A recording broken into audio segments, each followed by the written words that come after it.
Te presento a Luis Edwin Molina Roana, magistrado del Tribunal Federal de Justicia Administrativa, abogado de profesión, quien además ha recorrido un largo trayecto dentro del mismo tribunal. En esta plática hablamos de lo que significa ser muy molinar, asumir con temple el liderazgo cuando toca ser jefe, impulsar el juicio en línea y la adopción de herramientas digitales en un entorno donde muchos se resisten. Su visión no es de moda, sino de convicción, ser precursor de cambios reales en la impartición de justicia, con la misma precisión y calma estratégica que cultiva en el gobierno.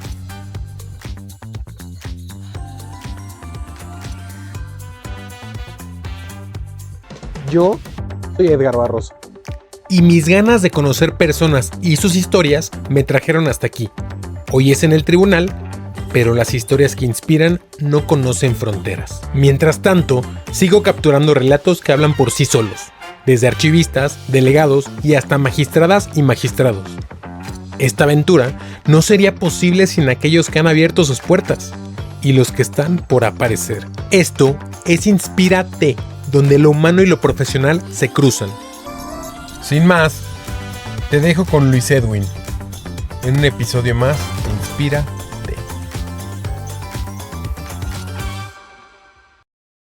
Luis, tu camino desde becario hasta magistrado es inspirador, pero hubo un momento en el que creíste haberte equivocado con el derecho.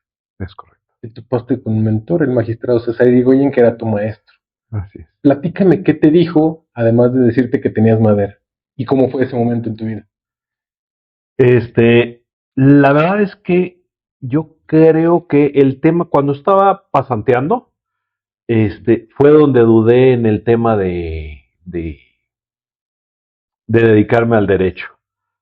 No me gustó ir a lidiar con el actuario para hacer el embargo, todo eso no me gustó. Sin embargo, conocí el Tribunal Fiscal. El Tribunal Fiscal, un tribunal con mucha fama, con buen prestigio, sin corrupción, que trabajaba bien. Y cuando lo conocí dije, eso sí me gusta. Y fue cuando inicié con el tema de hacer mi servicio social en el tribunal. Y la chamba, pues me gustó. El tema es que no es nada fácil de entrar. Bueno, me costó trabajo entrar a hacer el servicio social.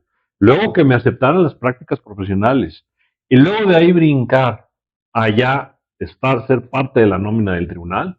Un tema muy complicado donde yo veía que era muy, muy difícil entrar al tribunal. Y pues eso también me hizo dudar de hasta cuánto tiempo voy a estar aquí o cuánto voy a esperar a que se me dé la oportunidad. Entonces, insisto, yo ahorita veo a los jóvenes que el tema de toman el servicio social muy a la ligera. Uh-huh. Y yo cuando llegué al tribunal, a mí me encantaba y me encantaba que me dieran el proyecto difícil, o sea, es lo que quiero aprender. Claro. Entonces, pero el tema de entrar al tribunal e ir escalando es muy complicado. Entonces, sí, muchas veces te desesperas de que no hay esa oportunidad. Y digo, entiendo que este magistrado, César Irigoyen, uh-huh, además de ser tu mentor, pues fue tu compañero en muchos años. Es correcto. Estuvieron juntos como magistrados. Así es. Y digo, dejando de lado esa parte, si no hubieras tenido ese mentor, si no hubieras tenido ese acompañamiento que tuviste, y pudieras regresar a platicarle a ese Luis joven, ajá, que estaba tirando la toalla o diciendo, igual y me equivoqué, ajá, ¿qué le dirías? Yo le volvería, yo le reiteraría lo que hice, échale ganas, tú échale ganas. La verdad es que tuve excelentes mentores. César Irigoyen fue el que me trajo al tribunal, él fue el que me enseñó, yo trabajé directamente con él, pero también había otras personas. En aquel entonces estaba con el magistrado Rábago, que hasta la fecha le sigo diciendo el jefe. Fue un gran mentor y una gran persona que fue la que me abrió la visión. Y como magistrado me hizo desear querer ser magistrado. Muy bien, muy bien. Pasemos a algo menos profesional. Sé que eres fan de Peter Gabriel. Es correcto. Y del rock de los 80s y demás. Así es. ¿Hay alguna canción que recuerdes o que puedas relacionar con tu vida de estudiante o de pasante que te haya marcado?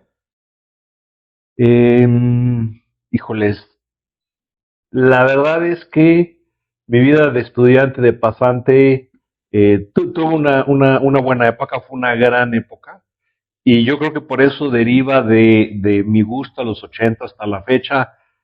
Pues casi que siempre pongo música de los 80 cuando me toca a mí escoger. Este, y pues como tú lo has dicho, la verdad es que de las que me gustan más está de Peter Gabriel, yo creo que In Your Eyes. Este, me gusta mucho también Marillion y prácticamente todas las canciones de Peter Gabriel y de Marillion, son las que me llevan a los 80s, a esa época, y hasta la fecha me encantan. Dicen que a los 20 es la edad en la que ya estamos listos con nuestros gustos musicales. No estaremos maduros que otros, pero los gustos musicales se terminan de formar a los 20. Ok. Pasamos a otra pregunta, y ya hablando de recuerdos, me platicaron que hablas náhuatl fluido. No, para nada, para nada. Es que mi esposa es muy, le gusta compartir conmigo todo, y quiere que hagamos todo. Muchas veces tenemos algún tipo de discusión o problemillas, porque a lo mejor a ella le gusta una película, una serie en especial, y si yo le pierdo interés, me distraigo. Entonces estamos viendo la película de Mel Gibson de Maya, creo que era esa, no me acuerdo. Apocalipto. Esa mera. Y sí, me regaña mi esposa y me dice, oye, ¿cómo se llama? Pues pon atención. Y yo le digo, pues estoy poniendo atención. Me dice, no sabía que hablabas nada, porque la mayor parte de la película es eso. La verdad es que me distraigo, si no estoy interesado, me distraigo fácilmente. Y, y pues eso hace que a mi esposa, como quiere compartir todo eso, los momentos conmigo, tengo que concentrar para poder seguirle los pasos. Oye, y hablando de tu esposa, me enteré que tú eres más ordenado que ella. Sí, a mí sí me gusta el orden. Me parece que es muy importante el orden, tanto en tu vida personal como en el trabajo. Incluso pudiera ser que vieras algunas cosas de mis archivos, de mis libreros, que puedas decir están en desorden, pero sí tienen un orden. Y me parece a mí importantísimo el tema del orden. Incluso te podría decir que si tú vas a mi oficina y ves mi escritorio, ahí te puedes dar cuenta exactamente cuál es mi humor, en qué estado estoy. Si ves mi escritorio desordenado, es que la cabeza la traigo igual. Si tú ves mi escritorio en orden, eso quiere decir que estoy en una época donde las cosas van fluyendo bien, etcétera. Entonces, me parece que eso es, el orden es algo para mí esencial. El problema es que mi esposa no es tan ordenada, o no, por lo menos no como a mí me gustaría. Entonces ahí tenemos que estar en el estira y aflauja. Ya ahorita ya perdí varias batallas. Ya lo único que digo es, necesito que por lo menos mi lado de la cama y mi escritorio no se meta nadie. Ok. Ya con eso me doy por bien servido. Y haciendo la analogía o la comparación en la impartición de justicia, ¿cómo el orden juega un papel tuyo como magistrado o con tu equipo? La verdad es que tienes que tener la cantidad de trabajo, las cargas de trabajo que tanto decimos ahí en el tribunal, al ser tantos asuntos al mismo tiempo, con tantos medios de impugnación, recursos, instancias, todas las fases procesales, necesariamente tienes que tener orden para llevar las cosas correctamente. Necesitas tener orden de cuáles son asuntos que estás viendo, cuáles ya están terminados, qué tienes que emitir. Entonces, a final de cuentas, me parece que es indispensable para hacer un trabajo eficiente, el llevar un orden, tanto tú como todo el personal. Yo por eso en este aspecto yo le doy muchísima importancia al tema del archivo. Muchas veces la gente no, creo que no le da la importancia al archivo, a lo que tiene. El archivista es el que va ordenando todo el expediente para que le llegue a la persona adecuada lo que tiene que hacer. Entonces me parece, creo que no soy yo el primero que lo ha dicho, yo lo he escuchado. Yo creo que una ponencia trabaja como un coche. A lo mejor el magistrado es el que maneja, es el conductor, el que lleva el volante, pero el motor yo le pondría que son los secretarios de acuerdo, que son los que van jalando el coche, y a los archivistas yo les pongo, los comparo con las ruedas. Si el archivista no está funcionando y no te da trabajo, el coche no va a avanzar. Claro. Entonces me parece que, concluyendo el tema del orden, me parece que cada parte en el trabajo, cada uno de los funcionarios de los que entran dentro de la ponencia tiene que tener orden para que todo camine correctamente. Cuando eras pasante, y regresando un poco otra vez en el tiempo, tú viste este coche funcionar de cierta forma. Así es. Y estamos hablando ya de hace varios años, ya tienes un rato de magistrado. ¿Cómo fue llegar a ser magistrado y ya tomar las riendas? Digo, la experiencia la vas adquiriendo, pero ¿cómo puedes plasmar en unas palabras esa experiencia y decir, híjole, ahora es a mí a quien le toca manejar? La verdad es que es un salto muy complicado. O sea, yo desde que entré al tribunal, mi objetivo siempre fue, quiero ser magistrado. Entonces, vas trabajando, vas haciendo, vas estudiando, te vas preparando y llegas a ser magistrado y dices, ya llegué a este objetivo. Pero ya cuando te sientas para ver el primer asunto, donde vas a afectar a personas verdaderas, les puedes afectar su patrimonio, sobre todo en el tribunal el tema del patrimonio, le puedes afectar bastante, es una gran responsabilidad. Y también ahí es un tema que hay que cambiar el chip. O sea, como secretario de acuerdos muchas veces, por lo menos a mí me pasaba el magistrado se está equivocando, mi proyecto estaba bien, yo creo que es así. Pero ya ser el magistrado y tener esa responsabilidad y ver con tus compañeros en la colegiación cómo debes de sacar el asunto y la experiencia que tienes, te lleva a modificar un poquito tu pensamiento, ¿no? Muchas veces como secretario dices, no, yo tenía la razón en el proyecto y así está bien, pero como magistrado dices, tienes que valorar otras cosas y tienes que ponderar eh, el entorno, la cuestión laboral, la cuestión social, a las personas, que te hace meditar un poco más el asunto, incluso hasta cambiar criterios de lo que pensabas cuando eras secretario. Entonces, sí es un salto complicado, cambia mucho el tema. También hay, como magistrado, tienes el tema de la administración. Yo cuando llego a ser magistrado, yo llego a ser magistrado para resolver asuntos, para hacer sentencias, para resolver los casos. Pero lo cierto es que como magistrado tienes que enfrentar muchas cuestiones administrativas que aunque no te gusten y aunque no quieras, lo tienes que hacer.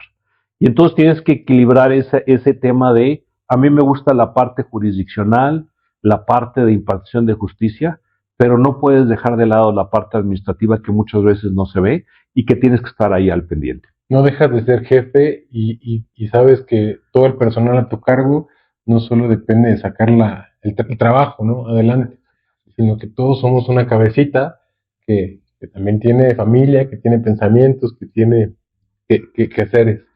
Y quiero justo entrar a esa parte, tu lado de jefe.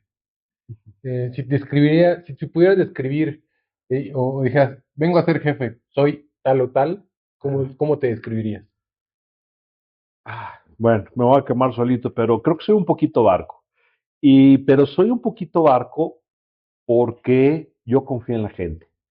Entonces, yo no soy de los que pide ni un horario muy rígido, ni que tienes que llegar, ni horas horas de estar sentado en la oficina.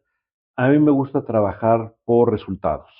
Entonces, mientras la gente dé resultados y esté trabajando bien, yo trato de ser muy flexible.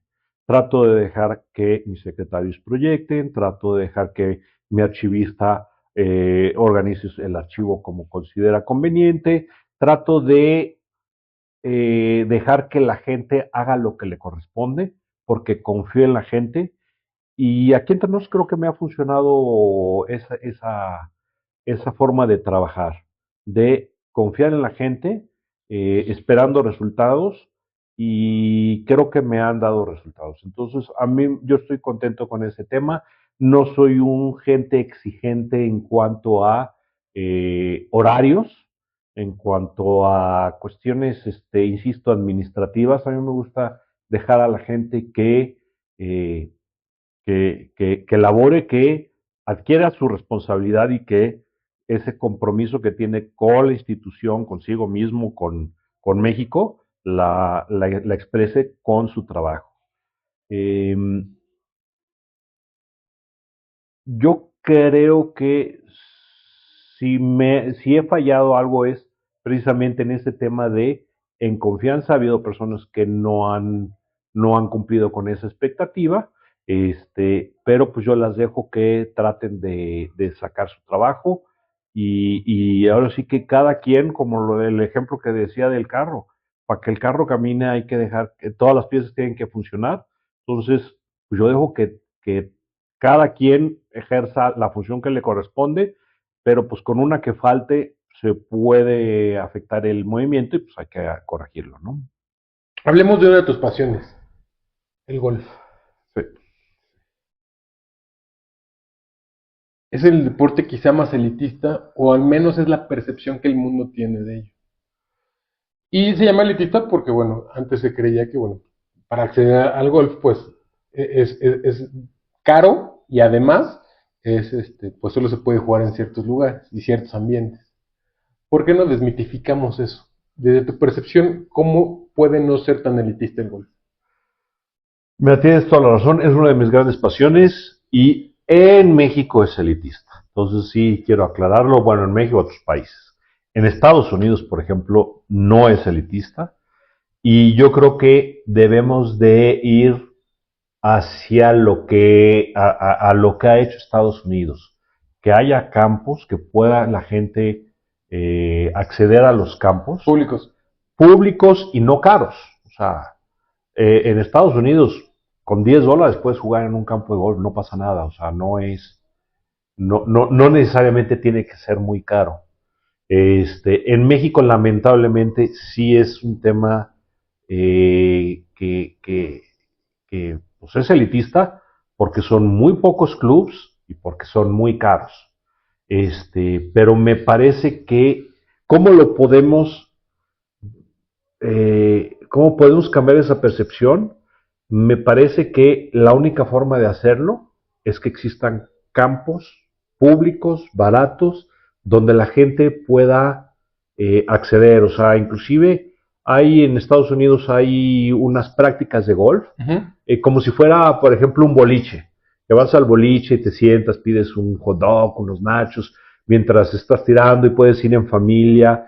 Y creo que eso falta en México. No hay lugares para practicarlo, y eso hace que si no hay lugares para practicarlo, pues la gente no lo conoce. Si no lo conoce, pues no juega, y si no juega, queda en cierto un grupo de personas que jueguen. Entonces, yo creo que tiene que haber campos privados, digo, públicos, y tiene que haber prácticas que sea como una convivencia familiar, para que la gente pueda ver e intentar. A mucha gente no le va a gustar, a mucha gente le va a gustar, y empezar por ahí, empezar con una práctica de golf.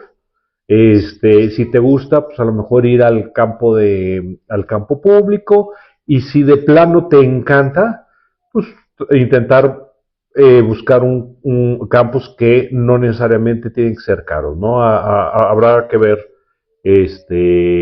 tendría que haber campos de todos los niveles. En México no los hay, y es bien complicado.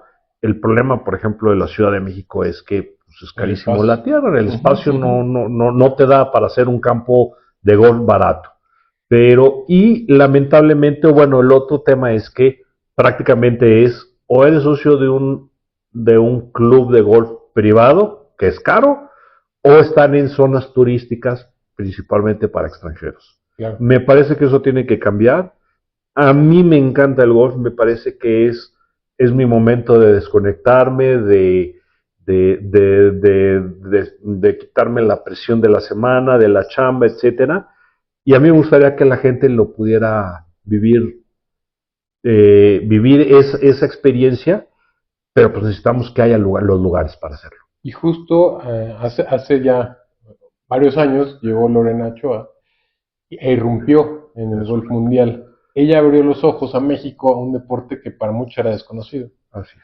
Y en alguna entrevista justo mencionaba, le preguntaron, oye, ¿cómo le hacemos para que México conozca más de golf? Dijo, de entrada, pues gracias a un poco a mí, pero por otro lado, habló justo, tenía algunas propuestas, desconozco si llegaron, digo, sabemos que no se materializaron, pero en qué momento se truncaron, de abrir el golf a la gente. Y bueno, con esa parte termina el respecto, pero quería mencionarlo porque yo no soy fan del golf, Ajá. pero porque no lo entiendo. Entonces, ahí juega un Es que poquito. es el problema. El problema en México, y por eso creo que es el tema de que es elitista, es que prácticamente no puedes jugar si no te invita a alguien o si no eres socio y llegar y desembolsar un dineral para hacerte socio de un club. Si no sabes si te va a gustar o no te va a gustar, eso limita muchísimo. Claro. Pero yo sí creo que el tema de Tiger Woods y concretamente en México, Lorena, abrió por lo menos que la gente volteara a ver Uh-huh. ese deporte y me parece que ojalá en México me parece que es un gran deporte. Mi esposa dice que no puede ser deporte nada que hagas con una cerveza en la mano, Que no te hagas pero sudar. es una gran actividad que debería de ser más accesible porque convives con la naturaleza, estás contigo mismo, es retador, te desestresa, caminas, entonces ojalá hubiera más campos, ojalá yo creo que va a llegar el momento, entre más popular se vuelva el golf, hay más posibilidades de que haya campos públicos, que haya prácticas y que la gente se pueda meter. No digo que sea que pueda ser baratísimo, porque digo, no lo puedes comparar con el fútbol, que prácticamente con 2 piedras y un balón juegan 22 personas, Sí, ¿no? Pero sí es una gran actividad que me parece que debemos de abrir a que la gente ¿sabe? Seguro, yo conozco muchísima gente que simplemente no le gusta, pero por lo menos tener esa opción. Hablando de romper esquemas, tú defiendes mucho a las herramientas telemáticas, en la justicia sobre todo. ¿Qué ventajas principales ves en ellas y cómo han cambiado la forma de impartir justicia? Yo soy un firme defensor de los avances tecnológicos para mejorar la vida, en este caso, para mejorar el acceso y la impartición de justicia. Yo creo que, vaya, lo ideal sería, oye, la Constitución ordena que sea una justicia rápida y completa. Para tener una justicia rápida y completa, pues necesitas juzgadores, necesitas personal, necesitas tribunales.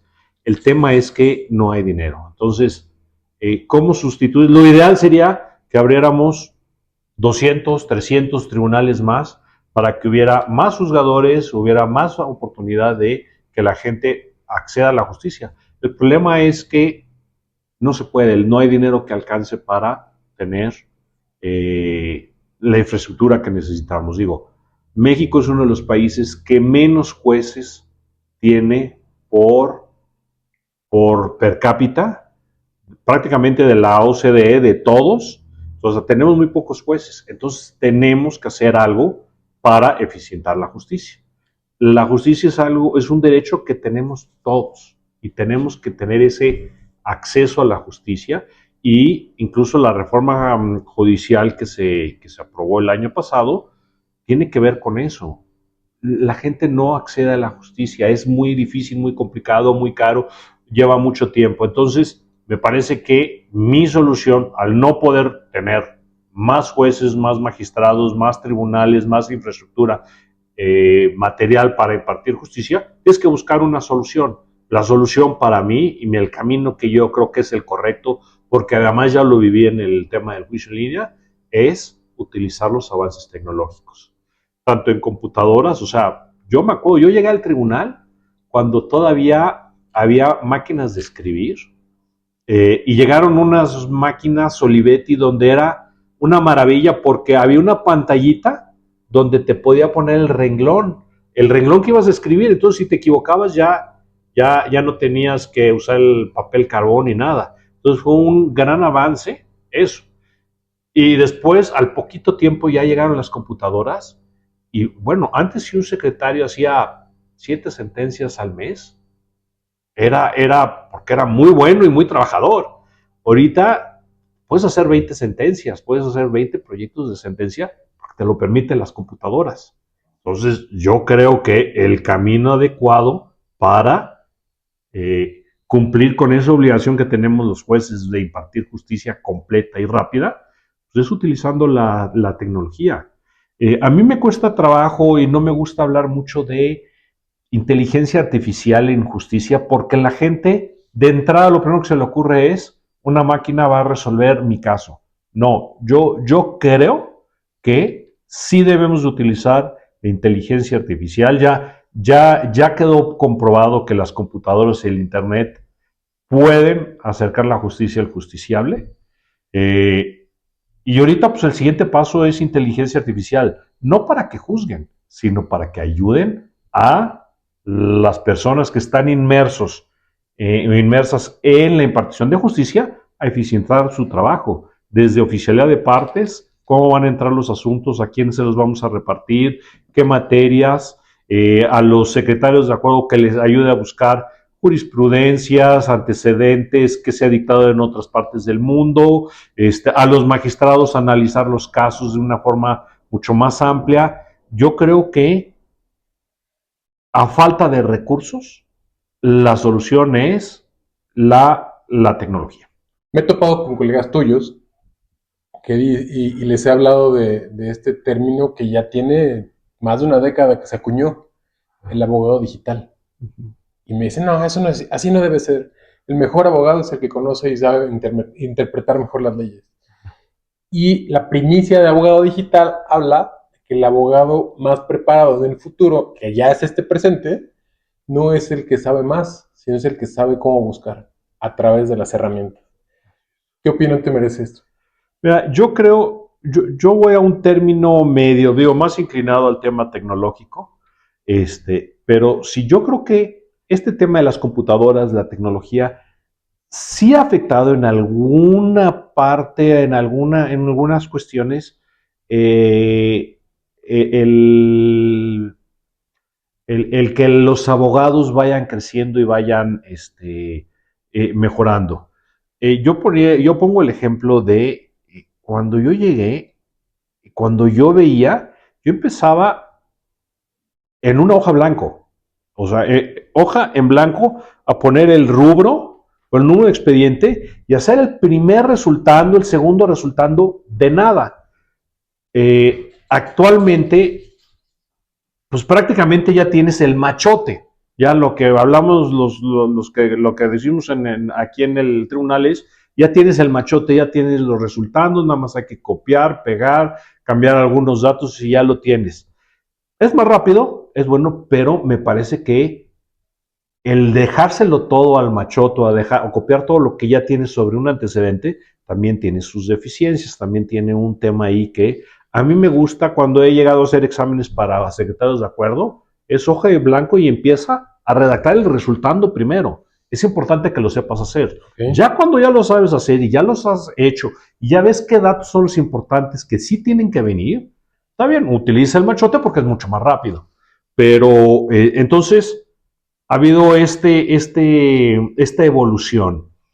Yo sí creo que hasta ahorita se ha utilizado los avances tecnológicos y de telecomunicaciones como una herramienta. Y creo que me parece que el que diga que no es una herramienta que puede eficientar el trabajo, pues yo creo que no la ha utilizado, porque sí, es un hecho que te ayuda a ser mucho más eficiente el tener todos los antecedentes. Digo, yo me acuerdo todavía también cuando salió el primer disco donde venía toda la jurisprudencia de la corte. Decías, ¿cómo? ¿Cómo? Había que Ahorita es, echársela todo. sí, no, pero tienes buscado, ahorita ya lo Sí. tienes todo en tu computadora. Si eso no es eficientar y hacer que sea más fácil y buscar desde tu computadora, yo me acuerdo que tienes que ir a un despacho o a la UNAM a que te prestaran media hora la computadora para buscar jurisprudencias. Ahorita ya lo tienes en tu computadora en un buscador y mientras le escribes acá, le pones acá, puedes estar buscando otra cosa. O sea, sí es una herramienta para eficientar y tú ahorita ya comentaste también, hay que seguir el siguiente paso. No nada más es eficientar el trabajo del juzgador, porque hasta ahorita básicamente lo que se ha hecho es ayudar a eficientar, que sea una herramienta de trabajo, pues para los litigantes, para las autoridades y para el tribunal. Pero yo creo que el siguiente paso es utilizar esa tecnología no como una herramienta, sino como una forma de acercar la justicia, de que de las personas puedan acceder a la justicia. O sea, no nada más como herramienta, sino como un método, un medio para hacer efectiva la realidad de una justicia para todos. Justo. Y ya tuvimos un pequeño gran ensayo hace 5 años con la pandemia. La pandemia llegó para alojarse en nuestras vidas, cambió nuestra forma de ver el mundo y no fue mucho menos para el Poder Judicial por un lado y por otro lado el Tribunal Federal de Justicia Administrativa. Te tocó vivirla. Y la pandemia, entre otras cosas, obligó a los partidos de justicia a digitalizarse, ¿no? A cambiar sus formas de trabajo. Y funcionó, tan es así, los mencionaron en otras entrevistas, y has dicho que hubo que digitalizarse y trabajar desde casa. Y se dieron cuenta muchos que funcionaba. Sin embargo, cuando regresan a las oficinas y ya lo ven como una obligación nuevamente, pues empezó un rezago y todo lo que se había avanzado en este ensayo se vino abajo. ¿Qué harías para impulsar nuevamente, sin querer otra pandemia, claro está, para impulsar esto? Híjole, mira, también para mí fue un choque fuerte después de haber estado en juicio en línea tantos años, regresar a llevar expedientes en papel. O sea, yo ya tenía mi escritorio limpio, yo ya tenía, todo lo manejábamos con la computadora y cuando nos dan esta nueva competencia en materia ambiental y de órganos reguladores, pues hay que llevarlos en papel. Y la verdad es que el hecho de no poder trabajar desde mi casa, el tener que estar presencialmente en la oficina firmando, el tener los bonches y bonches de expedientes de papeles por todos lados de la oficina, sí fue un tema ahí que me costó un poco de trabajo. Este, yo sí creo que hay que dar los pasos para adelante. O sea, ya tenemos las bases. Creo que ya se demostró que funciona el juicio en línea. Me parece a mí que el camino a seguir es eh,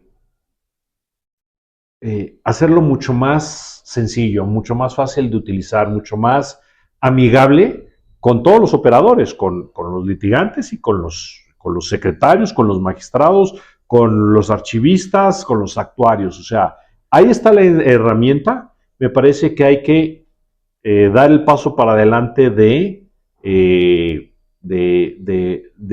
que se utilice, de hacer el programa mucho más amigable y un poquito, me tocó esa parte donde hubo la orden de ya no se podían llevar registros en papel. Y a la gente le causaba un shock también, el no tener en papel, a mano, los registros, lo que tenías. Se supone que lo tienes en la computadora. El problema es que si la computadora falla o tú no le metiste bien la información a la computadora, al programa, pues no te va a arrojar los resultados adecuados y eso te hace que desconfíes en los medios informáticos, ¿no? Entonces, me parece que lo que hay que hacer es eficientar la forma en que se trabaja para que el propio operador no se equivoque o no le ponga o le faltó ponerle el check o le faltó eso, a efecto de que la información que brinda el programa sea totalmente confiable y eso haga que la gente pues, siga utilizando los medios informáticos. Justo eso quería llegar con la siguiente pregunta, ya me la respondiste en parte. Aquí convergen dos miedos. El miedo a la inteligencia artificial y el miedo a la digitalización. La digitalización lleva décadas, la inteligencia artificial también, pero no en ámbitos ya más profesionales. Aquí se van a encontrar hasta un punto de que la gente tiene miedo de voy a perder mi trabajo, ya no soy me voy a convertir en alguien que ya no sea productivo y demás. Eh, Se ha demostrado que la realidad no es esa, pero hacer entender o cambiar paradigmas o romper esquemas en las personas es muy complicado. En tu posición de magistrado, ¿cómo lo has intentado abordar o cómo lo has abordado con tu gente? Pues mira, de entrada concuerdo contigo, es ya una realidad, va a converger, se va a converger, va a haber una alineación de las dos cosas y me parece que es el futuro, no nos podemos echar para atrás, tenemos que caminar para adelante y no hay vuelta para atrás. Yo reconozco, yo estando en juicio en línea, hay veces que me da hasta pena, y ahorita ya cambió el tema, vi cómo se desarrolló todo el tema de la desconfianza. Cuando empezamos con el juicio en línea todavía se hablaba de facturas firmadas, tenía que tener firma autógrafa de quien las expedía. Y no podías creer que un papel sin una firma autógrafa tuviera valor alguno. A la fecha se sigue pensando. Pues un poquito. La firma electrónica creo que me parece que ya nadie maneja facturas, bueno, en los casos específicos excepcionales, pero todo el mundo confía en que si te expiden una factura, pues para el SAT es válida, ¿no? Es más, la puedes comprobar en la página del SAT que es correcta la factura. Entonces, a mí me da pena reconocerlo, pero por ejemplo, mi declaración patrimonial, yo le decía a mi secretaria, ve, llévala al órgano interno de control y que te lo sellen. Oye, pero si ya lo mandaste con firma electrónica, no importa, que te lo sellen. O sea, sí fue un cambio que llevó varios años en que la gente confiara en los avances tecnológicos.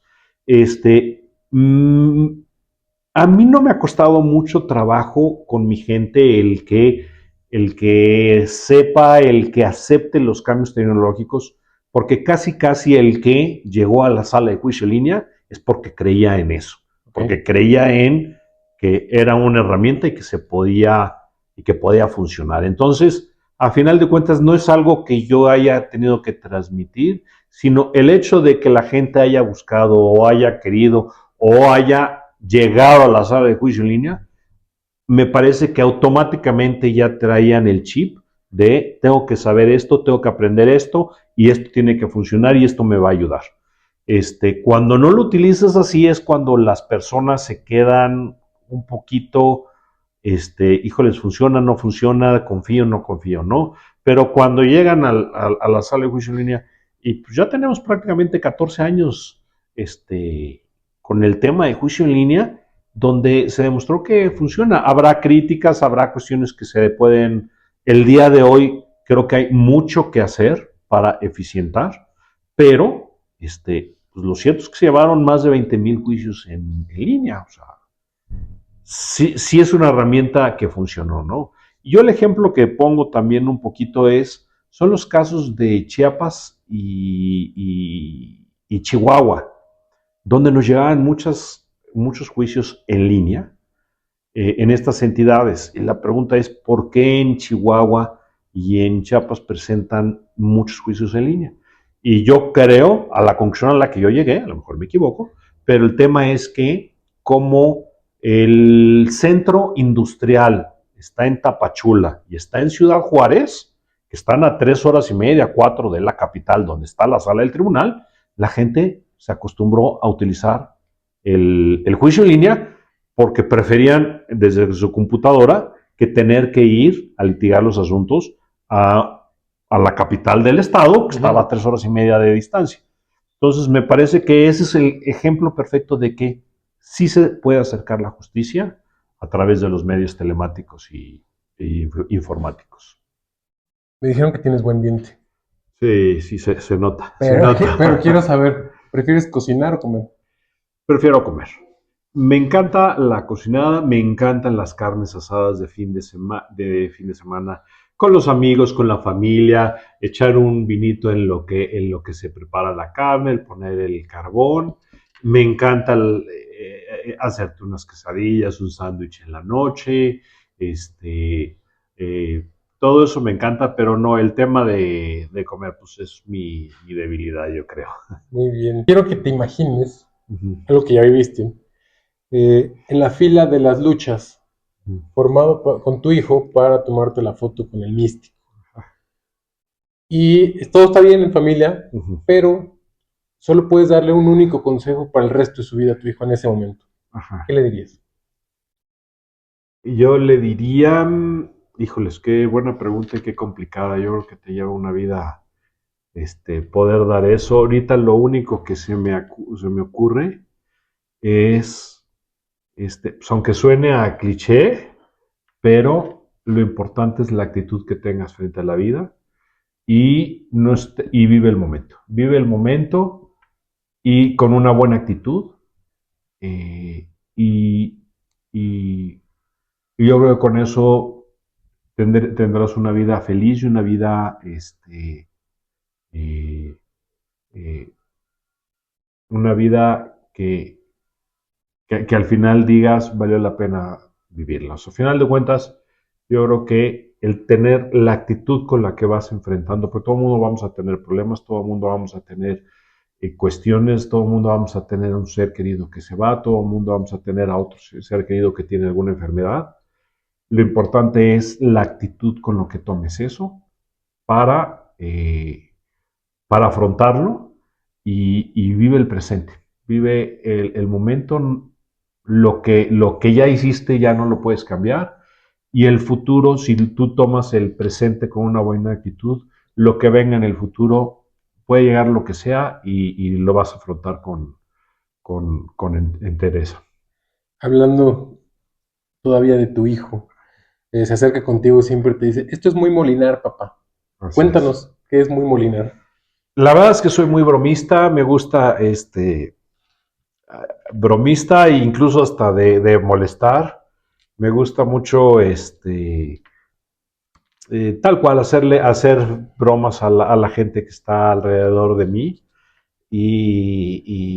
pues con mi hijo lo hago muy seguido y eso pues lo he aprendido. Entonces, él también le gusta bromear pues su escapatoria es decir, pues es que somos muy Molinar porque nos gusta estar bromeando y sacando pues lo mejor de la situación. Claro, la culpa no es mía, ¿no?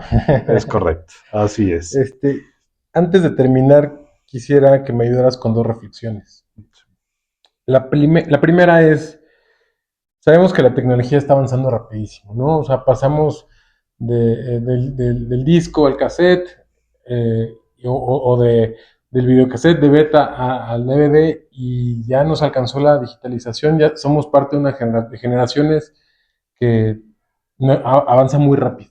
Entonces, hay colegas tuyos que no están dispuestos a avanzar y me refiero a la impartición de la justicia. ¿Qué mensaje te debe ellos que si bien ahorita tienen una posición en la que no tienen inconveniente, pero ya han sido alcanzados por la tecnología? ¿Qué les dirías? Yo creo que no hay una persona que no ha aprovechado los avances tecnológicos, inclusive en el propio teléfono, ¿no? En el teléfono, todo lo que tienes en el teléfono, toda la información, todas las posibilidades. O sea, a mí la semana pasada, sí fue la semana pasada, hace 2 semanas, se me echó a perder el teléfono. Y, y, y la verdad es que te das cuenta que ya dependes de la tecnología. O sea, el tema, quería pedir un Uber para llegar a un lado, no tenía mi aplicación. Quería estacionarme donde hay parquímetros, no tenía la aplicación para eso. Quería subirme por una carretera de cuota, no tenía para pagar el tag. Comunicarme con las personas. La tecnología, ya la tienes en la palma de la mano, tienes esos avances.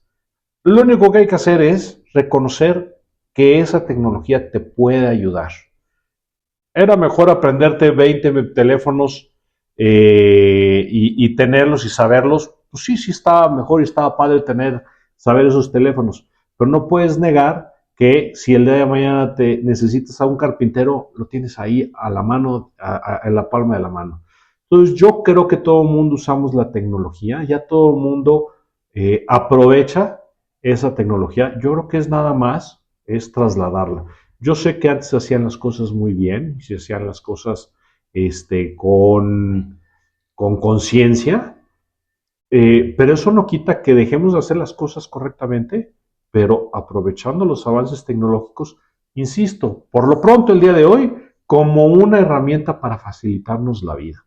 Entonces, yo sí creo que debemos hacer el esfuerzo de cambiar. El cambio es complicadísimo. Yo cada vez que me cambian, inclusive el Word, por ejemplo, que me cambian el programa de Word, no, ¿cómo es posible? Ya sabía dónde estaba el botoncito que yo tenía que sí, apretar, y ya me lo cambiaron de lugar y me choca, y efectivamente es un choque que yo entiendo, porque a mí me tocó y a mí también ahorita que tengo que aprender el tema de las redes sociales que no lo sabía, híjoles, me cuesta trabajo y no me gusta, pero lo cierto es que hay cosas que pues, hay que entrarle porque es lo de hoy, por lo que es de mañana, y si lo aprendemos hoy, bien hoy, lo que venga le vamos a seguir, le vamos dando continuidad y se nos va a hacer más fácil. Entonces, pues mi mensaje es, creo que hay que entrarle, cuesta trabajo, ese cambio de mentalidad, ese cambio de paradigma, lo entiendo perfectamente, pero hay que dar el paso. Lamentablemente, insisto, mientras no haya dinero para crear más salas, más magistrados, más tribunales, tenemos que utilizar las herramientas a las que tengamos alcance. Y ahorita, para efectos de la justicia, una buena herramienta es la computadora, que te permite hacer muchos proyectos en menos tiempo. Avance es el Internet, que puedes entrar a ver la legislación de cualquier estado del país al alcance de tu computadora y te sirve para analizar. Antes era una bronca encontrar las legislaciones locales.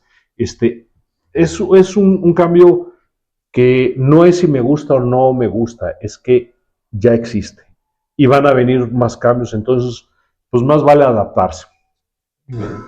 Luis, ¿algún último mensaje que nos quieras dedicar, por favor? Nada más agradecer sobre todo a mi familia, a mis papás, en especial a mi esposa, a toda mi familia por todo el apoyo que he recibido durante tantos años, y pues la verdad es que creo que estoy en el lugar que estoy gracias a la gente que me ha acompañado durante toda esta vida.